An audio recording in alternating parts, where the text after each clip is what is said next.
Podcast GIF, um programa dedicado a debater temáticas do investimento social privado. A série especial Grantmaking traz para o debate as oportunidades, os aprendizados e os desafios das práticas de doação promovidas pelos investidores sociais e suas contribuições para o fortalecimento da sociedade civil. Sejam bem-vindas e bem-vindos a mais uma edição da série especial Grantmaking do Podcast GIF, uma iniciativa do Grant Lab, plataforma de compartilhamento de conhecimento sobre Grantmaking, que visa contribuir para um investimento social privado mais doador no Brasil. Nesta segunda temporada, convidamos representantes do setor a refletirem sobre os desafios presentes no dia a dia do relacionamento entre grantmakers e grantees e as oportunidades para o fortalecimento das organizações financiadas e o impacto socioambiental positivo a partir da prática de grantmaking. Eu sou Daniele Próspero e hoje vou conversar com Wagner Silva, mais conhecido como Guiné, que é coordenador de fomento a agentes e causas da Fundação TID Setúbal, e Kiko Afonso, diretor executivo da Ação da Cidadania.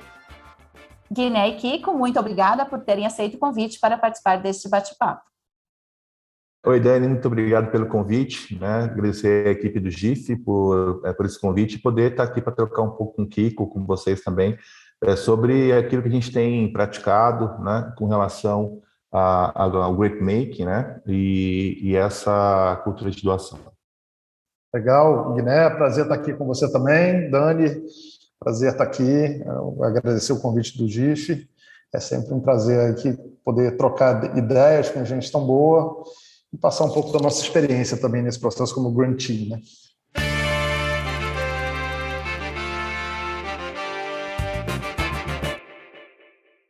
Bom, nós sabemos que a pandemia impactou a forma de atuação de todos os segmentos da sociedade e com o terceiro setor não foi diferente. No campo da filantropia e do investimento social privado, além dos avanços, como, por exemplo, organizações que não eram grantmakers experimentando a doação durante a pandemia, inclusive de grandes quantias, muitos atores aproveitaram a demanda emergencial por recursos para rever sua forma de fazer esses repasses. Um dos capítulos do livro Filantropia e Investimento Social na Pandemia, Respostas, Aprendizados e Reflexões sobre o Futuro, quarto volume da série Temas do Investimento Social, é inteiramente dedicado a debater essas mudanças na maneira de fazer grantmaking. Entre os principais destaques estão uma maior ênfase nas necessidades dos donatários, com financiadores mais abertos a ouvir e atender as demandas imediatas de organizações da sociedade civil atuantes na linha de frente, por exemplo. Outro ponto é a desburocratização de processos, que tornaram-se mais ágeis, com menos controle e mais confiança. A partir dessa reflexão, eu gostaria de te ouvir, então, Guiné, sobre como você analisa e o que consiste a desburocratização, não só dos processos e protocolos internos das organizações, mas dessa relação com os grantees de forma ampla. Como a Fundação TID Setúbal faz isso na prática, sobretudo considerando o histórico de atuação da instituição com atores periféricos? Na prática, a gente olha para a questão da desburocratização, né, dessas relações, a partir de uma questão que é chave, né, que é a confiança. A Fundação, historicamente, ela tem, né, uma relação do fazer junto e também fazer com, né, os territórios, com as lideranças, né, que atuam nesses territórios, e a pandemia ela apresentou, né, para toda a sociedade, principalmente, né, para os financiadores, uma oportunidade de poder rever, né, as suas relações, né, com quem tem desenvolvido uma atuação nas pontas, porque há uma urgência, né, pela agilidade dos recursos dos territórios diante de tantos enfrentamentos, tantas demandas, né, que têm surgido ou se agravado a partir desse estado pandêmico, né?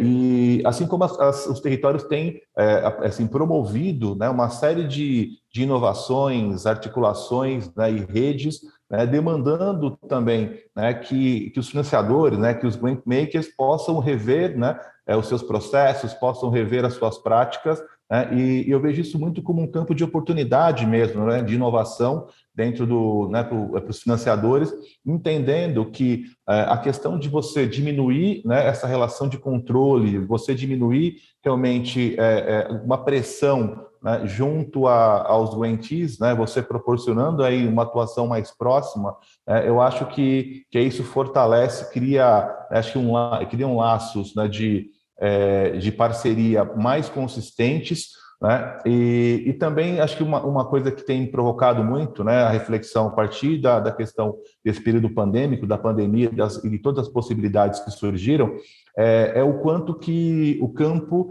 em certa medida, é avesso a riscos, né?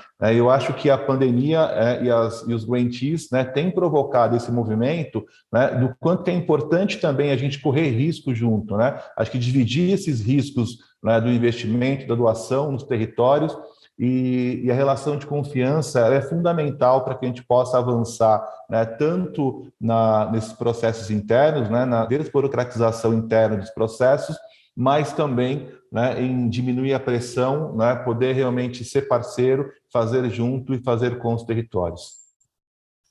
Muito bacana, Guiné.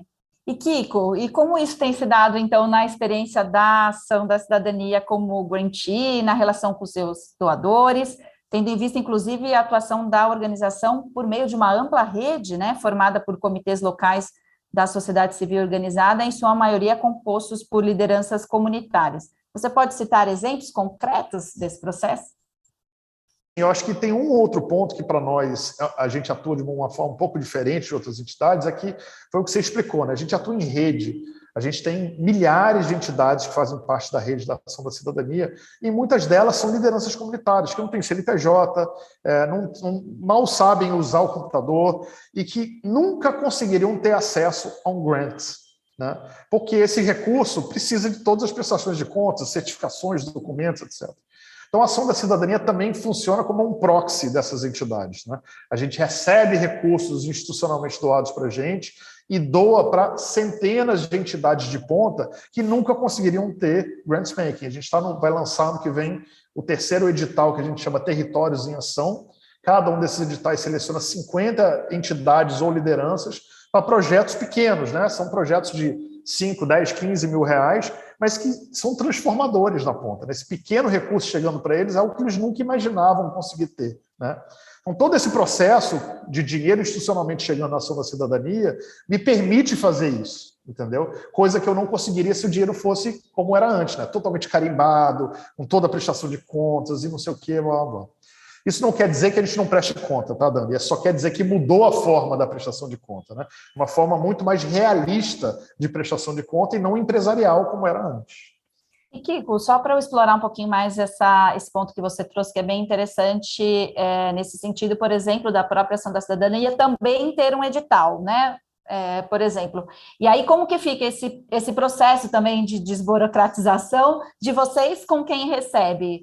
Como é que isso acontece no dia a dia? Assim? Bom, a primeira coisa é que essas entidades elas não precisam passar pela gente por nenhum tipo de crivo, porque são entidades que já atuam com a gente, né? A gente já tem experiência com essas entidades. Então, são entidades que a gente sabe do trabalho, sabe do impacto que elas geram e entende que elas são entidades responsáveis por isso. E a gente faz o que o Guiné falou, que eu até anotei aqui para falar e acabei esquecendo, que eu acho que é exatamente isso. A gente toma o risco. A gente toma o risco. Eu preciso dar crédito a essas pessoas de que elas vão conseguir fazer alguma coisa. E se não der certo, a gente vai entender por que não deu certo para na próxima acertar. Mas como tenho esse recurso mais institucional, eu tenho essa flexibilidade de conseguir fazer esse tipo de grant making e de fazer as coisas andarem, né? Dos 50 projetos que a gente fez nessa última rodada de edital, se 2 apresentaram um problema, foi muito, né? E problemas simples, né? Problemas de... Aconteceu algum problema de clima, que ele não pôde fazer o evento que era no céu aberto, ou algum outro problema logístico que atrasou um equipamento que ele tinha adquirido, coisas nesse sentido. Então, no fim do dia, esse processo que a gente faz na ponta, ele é muito mais simples, ele é um processo de relação de confiança com quem a gente atua o ano inteiro.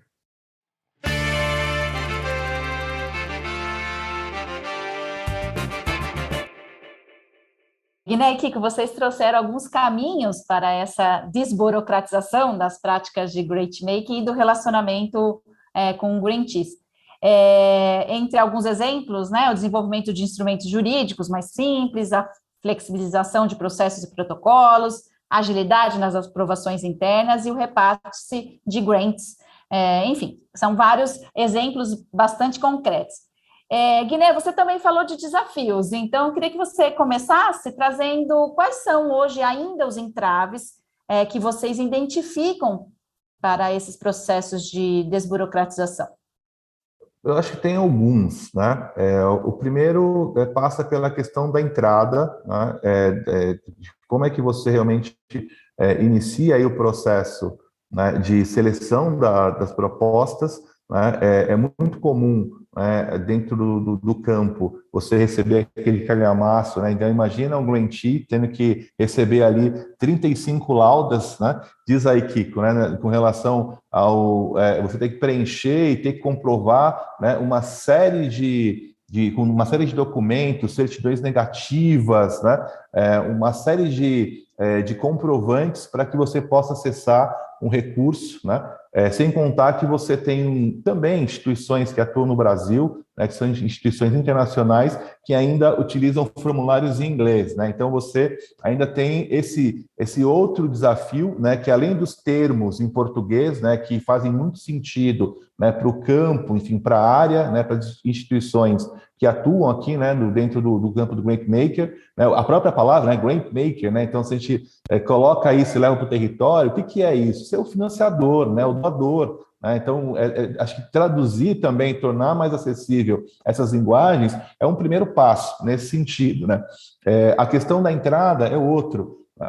Eu quero retomar a questão também do processo da prestação de contas, né, que a gente já falou aqui também, porque esse é um cuidado que a gente tem tomado, que é muito mais importante promover uma prestação de contas que, de fato, ela leve a organização, né, e tanto a gente quanto o financiador, para poder fazer uma análise desse impacto a partir daquilo que é o realizado, né? Então, assim, a partir do quanto que foi possível avançar, né, a partir da estratégia que foi pensada, né, a partir do plano tático que foi desenvolvido. É muito mais importante entender, né, quando é um apoio institucional, o quanto essa organização conseguiu avançar dentro das suas áreas institucionais, né? Então, que há desafios colocados para mobilizar recursos, né, desafios colocados para uma comunicação estratégica, para a sistematização daquilo que é desenvolvido no território. Então, assim, você tem como criar, né, ferramentas e outros mecanismos que promovam a reflexão e também a análise do impacto dessa doação para o território. Para mim, é muito mais importante que uma organização apoiada possa dedicar o seu tempo, né, realmente com aquilo que é mais importante, que é o fazer no território, que é o enfrentamento dos desafios que estão colocados aí para aquela organização executora, do que realmente eu ter ela durante 3 meses preocupada, né, com a notinha, enfim, com uma série de... Eu também entendo que é importante, enfim, para algumas instituições, mas é muito mais importante que possa promover, de fato, uma reflexão e uma análise sobre a prática realizada, do que você realmente gastar horas e tempos e energia, suor de cérebro, para poder fazer uma prestação de contas, às vezes financeira. Kiko, e na ação da cidadania, quais têm sido, então, os principais desafios nessa relação com os doadores e o que, na sua opinião, ainda poderia mudar ou avançar nesse sentido? Eu acho que alguns ainda tem muita empresa e especialmente organizações que ainda tem uma dificuldade nisso que até o Guilherme falou, da relação de confiança com as entidades do terceiro setor, né? O que me assusta bastante é que o setor privado avança mais rápido do que o setor institucional, né? Então, quando você olha, eu não vou citar nomes aqui, mas você olha entidades reconhecidas nacional e mundialmente de grant making, você continua tendo dificuldades no processo de receber recursos muito maiores do que de receber do setor privado, que era inverso, tá? Isso era totalmente ao contrário. Você tinha um compliance, uma exigência, um processo muito grande para que a entidade pudesse convencer a empresa de doar para a gente, porque sempre havia aquela desconfiança que esse dinheiro vai ser desviado. O Brasil, infelizmente, por conta aí da nossa imprensa brasileira, sofreu muitos anos o preconceito contra as ONGs, né? Esse tema ONG virou uma coisa quase criminosa, né? A pessoa tem uma ONG, é bandido, ou está envolvido em falcatrua, não sei o quê. E esse período agora serviu para mostrar que não é bem assim, né? Quando a gente entrou na Covid, quem respondeu imediatamente de forma mais decisiva foram as ONGs, né? O governo respondeu muito menos, que são as pessoas que essas pessoas elegeram para coordenar o seu próprio país, né? Responderam muito menos do que a gente, né? Se a gente somar a quantidade de alimento que nós distribuímos, é muito mais do que muito governo estadual, municipal, etc., e em termos de alimento em si, do que o próprio governo federal, né? Então, acho que ainda há um desafio enorme nessa questão da cultura de confiança com as entidades do terceiro setor, e eu concordo com o Guiné e fico feliz que o GIF tenha saído um pouco, que é o Tite Setúbal, tenha saído um pouco dessa questão de olhar os financials, né, de ficar cobrando se gastou em caneta, por que não comprou a BIC em vez de comprar não sei o quê, que era mais barato, e já focar no resultado, né? A outra coisa que eu acho é que ainda existe também no setor institucional uma coisa dos clubes dos amigos, né? Então, os grandes investidores, grandes grant-makings, ainda botam dinheiro nos amigos, nas pessoas que têm relação próxima, e não em entidades que elas não conhecem, né? Quando ela não conhece a entidade, ela faz um processo ultra complexo para fazer o envio do recurso. Então, acho que, especialmente nessas instituições, elas tinham que ter uma transparência, uma clareza e uma democratização desse recurso muito maior, né? Nós, da Ação da Cidadania, a gente trabalha muito já com essa visão de que a gente está recebendo recurso de uma determinada instituição, a gente sabe que daqui a 2 ou 3 anos esse recurso tem que ir para outra organização, né? Porque não tem recurso para todo mundo, né? E a gente tem se estruturado para conseguir nos manter vivos, né? Porque quando sai uma entidade que nos apoia, para conseguir outra é desesperador, né? A gente não consegue esse recurso de forma recorrente de outras instituições. Então, a gente está criando o nosso fundo patrimonial, né? A gente já tem um recurso muito significativo que nos garante a sobrevivência da entidade com a estrutura que a gente tem hoje, né? Claro que a gente precisa de mais recursos para investir mais, para fazer mais projetos, mas pelo menos a gente não morre, né, no curtíssimo prazo. E eu acho que tem um desafio também para os institucionais, que é o seguinte: a tecnologia vem trazendo cada vez mais a aproximação da pessoa física, do doador, com as instituições como a nossa, né? Então, essa experiência com o iFood, a gente está hoje no Nubank, no iFood, na AME Digital, no Mercado Pago, uma série de plataformas que hoje nós estamos para receber doação. Se a gente somar, são centenas de milhares de pessoas que doam para a gente por ano, né?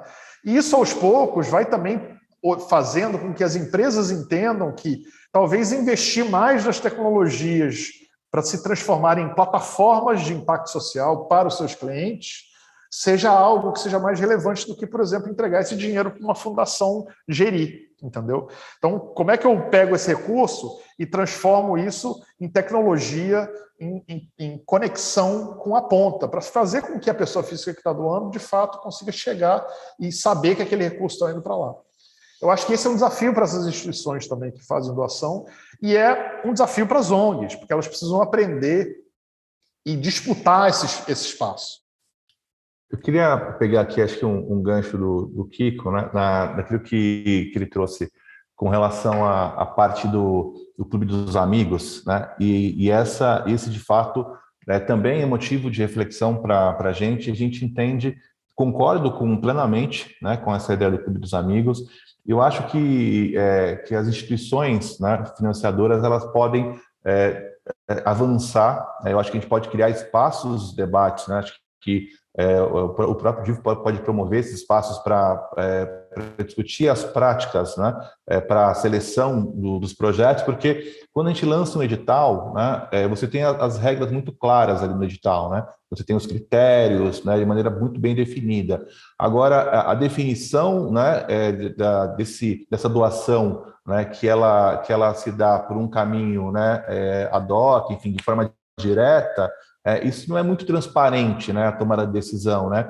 O que faz a tomada de decisão de um recurso que vai para uma instituição A, uma instituição B, né? É o nível de relação, né? É por onde entra esse pedido, né? Então, entra pela presidência, entra pelo conselho, né? Então, como é que se dá, né, a tomar a decisão para que você faça a doação para uma organização e não faça para outra, né? O que a gente tem apostado e acredita muito, primeiro que é a criação de ferramentas, né? Primeiro é a transparência desse processo, né, para quem busca, né, de fato esse relacionamento mais próximo, né, com a instituição, assim, é poder, acho que, declarar como é que esse processo ocorre internamente na instituição, né? Primeiro, um segundo ponto, acho que é colar, né, os pedidos, as solicitações, né, de doação, a estratégia, a missão, a estratégia da organização, porque é muito comum você ver alguma doação que não tem, assim, ela está um pouco deslocada na instituição, ali na financiadora, porque ela se deu muito por conta desse tipo de relacionamento, né, da proximidade, né, com a organização, então ela não está conectada à estratégia. Mas também você ter ferramentas, né, de priorização de fomento, você criar instrumentos que possam auxiliar a equipe também na tomada de decisão, né?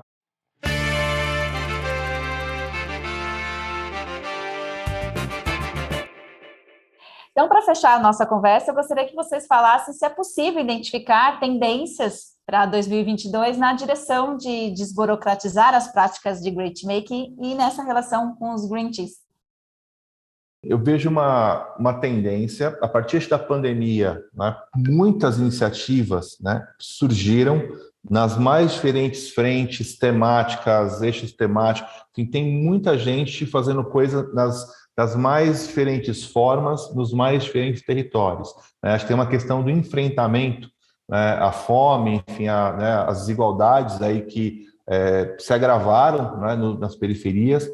E para mim, eu acho que eu já venho conversado com diferentes pares, né, dentro do GIF mesmo, com outras fundações e institutos, esse movimento para esse apoio mais flexível, né, para esse apoio institucional, eu acho que ele tende a ser acho uma tendência do futuro, né, no sentido de poder ter um investimento cada vez maior, né, dessa natureza, né, do que realmente apenas apoio a projetos, né? Eu acho que apoio a projetos continuam, são fundamentais, são importantes, eles precisam acontecer ainda, né, mas acho que há uma tendência de poder ter um investimento cada vez maior, né, no apoio institucional, entendendo que esse recurso ele pode ser flexível, né, nas organizações, tanto para o desenvolvimento institucional, eu acho que essa é uma outra frente, né, a partir desse movimento para 2022, os próximos anos, que é o fortalecimento daquilo que surge como iniciativa nos territórios, né, como práticas nos territórios a partir de redes, de grupos e coletivos, né, ou mesmo organizações que estavam ali um tanto fragilizadas no território, que passam, né, a ter uma nova energia, uma nova força, a importância de avançar, né, no fortalecimento dessas organizações, né, seja na sua gestão, seja na sua comunicação estratégica, na mobilização de recursos, né, assim, acho que tem um campo de oportunidades aqui para que a gente possa, de fato, avançar na garantia da existência dessas organizações, né? Então, eu vejo isso como uma tendência. Aí, por outro lado, eu vejo uma aposta, né? E aí eu acho que não é uma tendência, mas eu acho que é uma aposta que pode se tornar uma tendência, que é, primeiro, olhar para a questão das trajetórias individuais, né? Então, acho que a pandemia também mostrou muitos movimentos de lideranças, né, que foram desenvolvendo uma série de práticas, iniciativas nos territórios, mas que são vozes, né, insurgentes que podem também ocupar outros espaços estratégicos na sociedade, né, e que eu vejo como possibilidade aí, né, enfim, de aposta, né, e que pode se tornar uma tendência para o campo, né, a gente poder realmente fazer doações, né, poder fortalecer trajetórias individuais. O GIF, recentemente, aí, esse ano, lançou, né, o RT da equidade, a rede temática da equidade racial, para que a gente pudesse promover uma série de reflexões e olhar para essa questão no campo, né?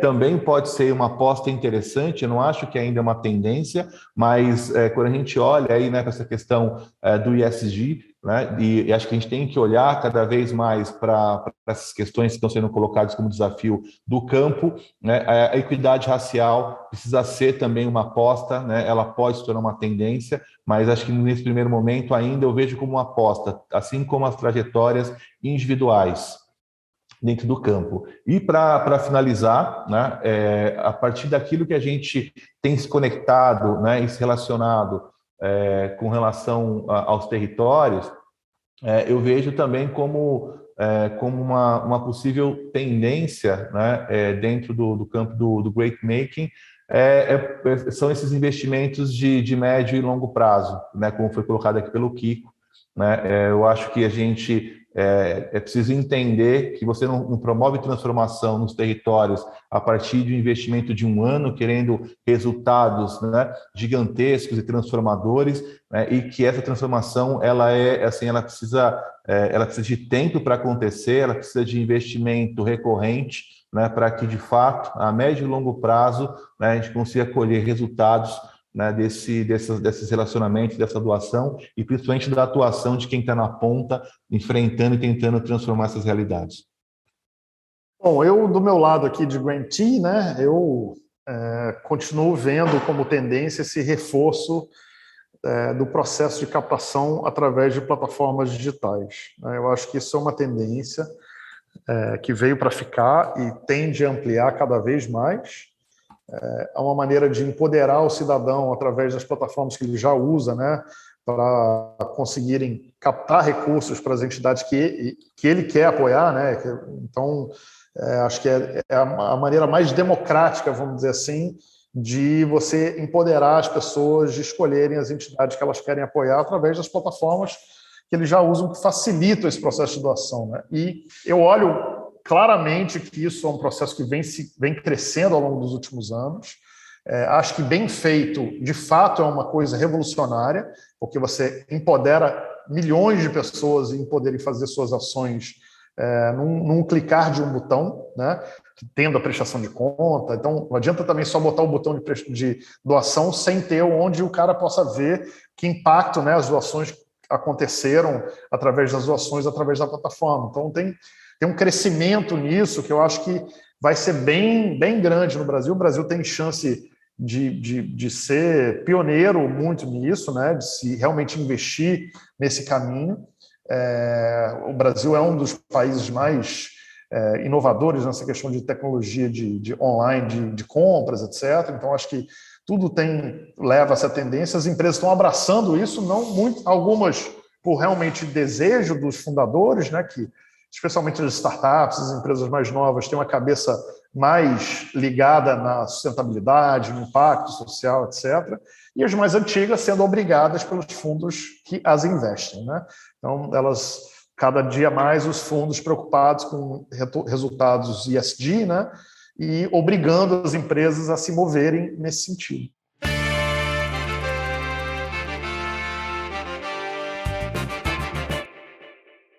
Guiné, Kiko, agradeço muito a participação de vocês e as excelentes reflexões e contribuições que vocês trouxeram. A conversa foi realmente ótima. Um grande prazer, Dani, enfim, estar aqui com o Guiné também. Eu não conhecia ele, já ouvi falar bastante dele, mas não conhecia pessoalmente, nem virtualmente.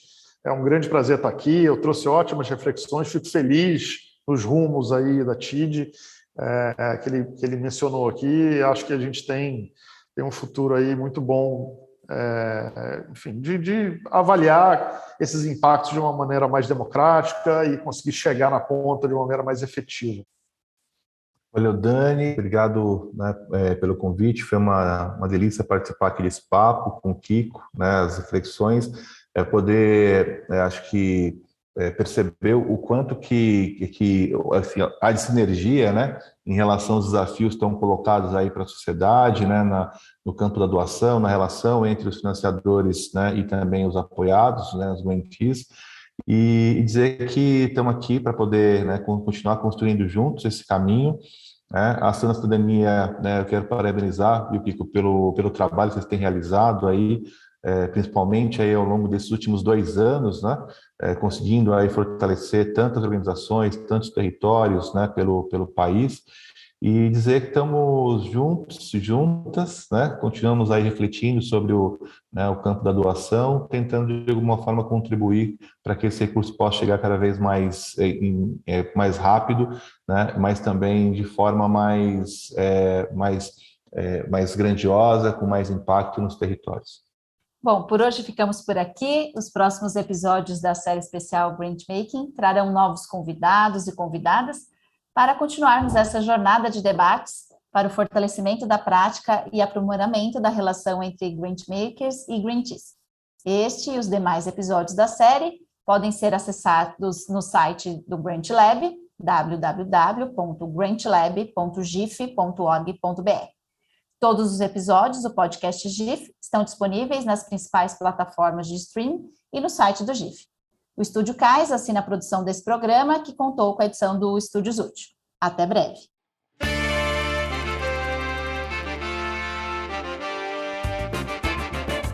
Podcast GIF, um programa dedicado a debater temáticas do investimento social privado. A série especial Grantmaking traz para o debate as oportunidades, os aprendizados e os desafios das práticas de doação promovidas pelos investidores sociais e suas contribuições para o fortalecimento da sociedade civil.